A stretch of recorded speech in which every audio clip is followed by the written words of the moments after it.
সরস্বতী পুজো। আমাদের বয়স যতই বেড়ে যাক না কেন, এই দিনটা কাছাকাছি এলেই মনে পড়ে যায় সেই ছেলেবেলার দিনগুলো। বন্ধুদের সাথে ঠাকুর আনতে যাওয়া, লুকিয়ে নারকেলি কুল খাওয়া, আরো কত কি। তবে এই দিনটাকে যতই বাঙালি ভ্যালেন্টাইন্স ডে বলা হোক না কেন, আমাদের মতো অনেকের কাছেই স্কুল থেকে কলেজ লাইফে কাটানো সরস্বতী পুজোর দিনগুলোর স্মৃতি মনের মধ্যে একটা আলাদাই জায়গা করে নিয়েছে। আমরা তো আমাদেরটা বললাম, তবে তোমাদের জীবনে সরস্বতী পুজোর সাথে কি কি স্মৃতি জড়িয়ে আছে তা আমাদের জানাতে ভুলো না কিন্তু। সরস্বতী পুজো।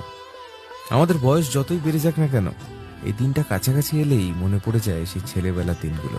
বন্ধুদের সাথে ঠাকুর আনতে যাওয়া, লুকিয়ে নারকেলি কুল খাওয়া, আরো কত কি। তবে এই দিনটাকে যতই বাঙালি ভ্যালেন্টাইন্স ডে বলা হোক না কেন, আমাদের মতো অনেকের কাছেই স্কুল থেকে কলেজ লাইফে কাটানো সরস্বতী পুজোর দিনগুলোর স্মৃতি মনের মধ্যে একটা আলাদাই জায়গা করে নিয়েছে। আমরা তো আমাদেরটা বললাম, তবে তোমাদের জীবনে সরস্বতী